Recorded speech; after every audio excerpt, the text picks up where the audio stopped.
Do you think young people make decisions differently from older people? This is a comparison question, one of the most common Part 3 types.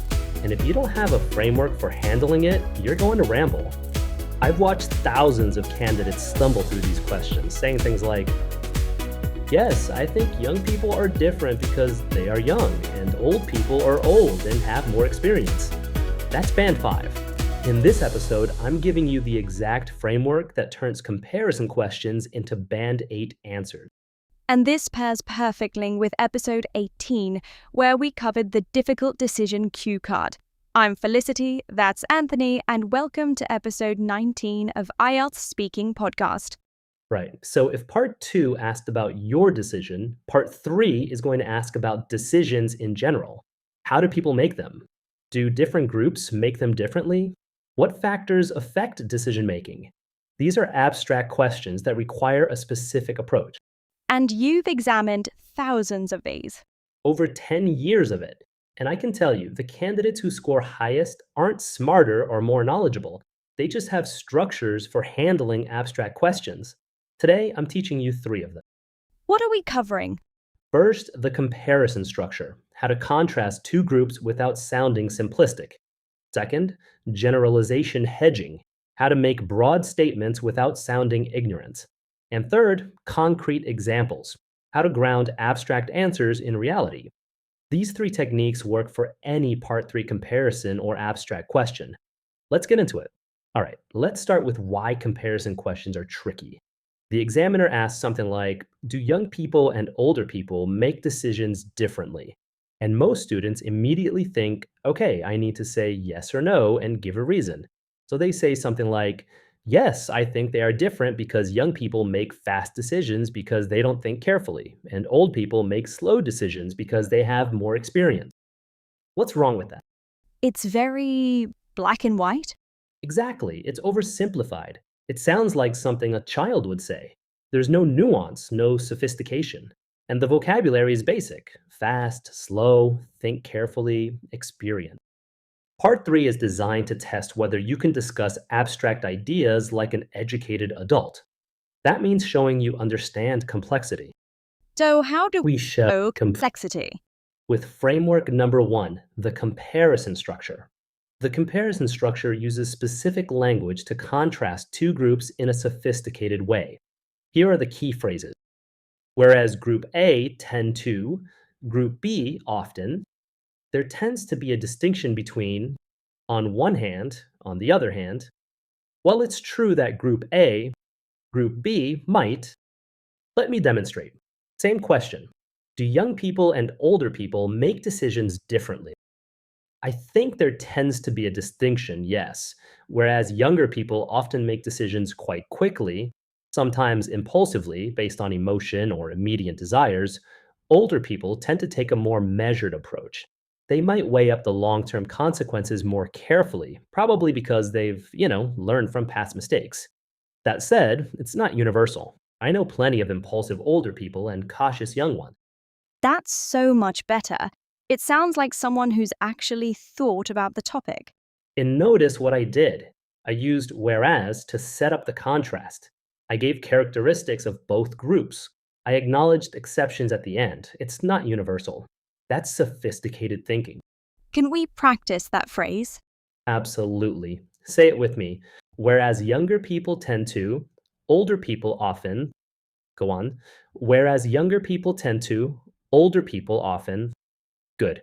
That structure works for any comparison question: young versus old, men versus women, past versus present, rich versus poor, urban versus rural, any 2 groups. Quick reminder, if this framework is clicking, hit subscribe. New episodes every week. And check the description box below. We've listed all the comparison phrases there so you can copy them into your notes. We're always adding extra resources down there too. All right, framework 2, generalization hedging. This is crucial because Part 3 questions often ask you to make generalizations. Do young people? Are older people? Do men? The trap is that if you generalize without hedging, you sound ignorant. Young people are impulsive. That's a sweeping statement that sounds uneducated. But if you hedge properly, you can make the same point and sound sophisticated. What do you mean by hedging? Hedging means softening your generalization with phrases that acknowledge it's not 100% true. Here are the key ones. Generally speaking, of course, this is a generalization, but on the whole, I'd say that broadly speaking, there are always exceptions, but let me show you the difference. Without hedging, young people make bad decisions because they're immature. With hedging, generally speaking, younger people might be more prone to impulsive decisions. And of course, this is a generalization, but I think it comes down to life experience. There are always exceptions, though, This second one sounds so much more mature. right? Same basic idea, but the hedging phrases make you sound thoughtful instead of simplistic. Let's practice. Of course, this is a generalization, but say it. Of course, this is a generalization, but perfect. Use that whenever you're making a broad statement about a group of people. Now, here's where students often struggle. They've learned to hedge, they've learned to compare, but their answers still sound vague and abstract. They're missing framework 3, Which is? concrete examples. Abstract answers need grounding in reality. If you're talking about how young people make decisions, give a specific example. It makes your answer vivid and proves you're not just reciting memorized phrases. What kind of examples? They can be personal, hypothetical, or observational. Here are some phrases to introduce them. A concrete example might be, for instance, when I think about, pick for example, I've noticed this with, a good illustration of this is, let me add an example to our previous answer. Generally speaking, younger people might be more prone to impulsive decisions. A concrete example might be purchasing decisions. I've noticed with my younger cousins that they'll see something online and buy it immediately, whereas my parents would probably research it for weeks, read reviews, compare prices. It's a small thing, but I think it illustrates the difference in approach, Oh, that's so much more convincing. right? Same basic idea, but the hedging phrases make you sound thoughtful instead of simplistic. Let's practice. Of course, this is a generalization, but say it. Of course, this is a generalization, but perfect. Use that whenever you're making a broad statement about a group of people. Now, here's where students often struggle. They've learned to hedge, they've learned to compare, but their answers still sound vague and abstract. They're missing framework 3, Which is? concrete examples. Abstract answers need grounding in reality.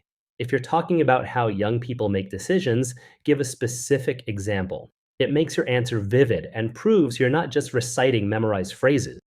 What kind of examples? They can be personal, hypothetical, or observational. Here are some phrases to introduce them. A concrete example might be, for instance, when I think about, take for example, I've noticed this with, a good illustration of this is, let me add an example to our previous answer. Generally speaking, younger people might be more prone to impulsive decisions. A concrete example might be purchasing decisions. I've noticed with my younger cousins that they'll see something online and buy it immediately, whereas my parents would probably research it for weeks, read reviews, compare prices. It's a small thing, but I think it illustrates the difference in approach. Oh, that's so much more convincing. Because now it's not just abstract theory, it's grounded in something real and relatable. Examiners love this because it shows you can connect ideas to the real world. Now, let's do a full role play. Felicity, you're the examiner. Give me some part 3 decision making questions. Examiner voice. Why do you think some people find it difficult to make decisions? That's an interesting question. I think there are a few factors at play here. Generally speaking, people who struggle with decisions often fear making the wrong choice. There's this paralysis that comes from worrying about consequences. Another factor might be having too many options. There's actually research on this, the paradox of choice, I think it's called, where having more options can actually make deciding harder, not easier. A concrete example might be something as simple as choosing a restaurant. If there are 2 options, it's easy, but if there are 50, suddenly it becomes overwhelming. I'd also say personality plays a role. Some people are naturally more decisive, while others, myself included sometimes, tend to overthink things. Do you think important decisions should be made quickly or slowly? I don't think there's a universal answer to that, actually. It depends on the nature of the decision. For truly important decisions, career changes, major purchases, relationship commitments, I'd argue that taking time is usually wise. You want to weigh up the pros and cons, maybe consult people you trust. On the other hand, there are situations where speed matters. In business, for instance, there's often a first mover advantage.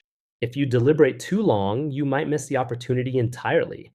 So, I suppose what I'd say is be slow when the decision is irreversible and quicker when the cost of delay outweighs the risk of being wrong. Of course, that's easier said than done in practice. Do you think people rely too much on others when making decisions? That's a thought provoking question. I think it varies enormously by culture and individual. In some cultures, and I'd include many Asian cultures here, consulting family on major decisions isn't just common, it's expected. Whereas in more individualistic societies, there might be more emphasis on personal autonomy. Broadly speaking, I'd say there's value in seeking input from others, especially people with relevant experience. But there's a line, I think, between seeking advice and outsourcing the decision entirely. Ultimately, you're the one who has to live with the consequences, so the final call should probably be yours. But being too proud to ask for input, that seems equally problematic. All right, let's wrap up with 3 quick wins. That man. Quick win number 1, use the comparison structure for any question contrasting two groups, whereas Group A tend to, Group B often. This works for young versus old, men versus women, any comparison. Quick win number 2, hedge your generalizations. Phrases like generally speaking, of course this is a generalization, but, and there are always exceptions, make you sound thoughtful instead of simplistic. Quick win number 3, ground abstract answers with concrete examples. Use phrases like a concrete example might be, or I've noticed this with, to make your points vivid and relatable. And here are the key phrases. Whereas A tend to, B often, there tends to be a distinction between, generally speaking, of course, this is the generalization, but a concrete example might be, all of these are in the description box below. Grab them there along with timestamps and any extra resources we add.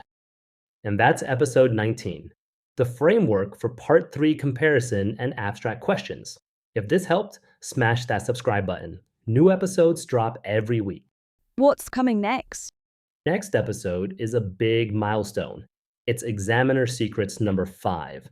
We're talking about what the highest scoring candidates do before they even walk into the examination room. The 30-minute pre-test warm-up that most students completely ignore. Ooh, that sounds like an unfair advantage. It really is. I've seen so many candidates walk in cold. Their first English words of the day are with the examiner. Meanwhile, the top scorers have been warming up their English brain for half an hour. I'm going to show you exactly what they do. Can't wait. It's called your 30-minute pre-test warm-up, what top scorers do. Don't miss it. Until then, practice those comparison structures. Hedge your generalizations and always ground your answers in concrete examples. Don't forget to check the description for all the key phrases and bonus resources. See you next time. Hi, everyone.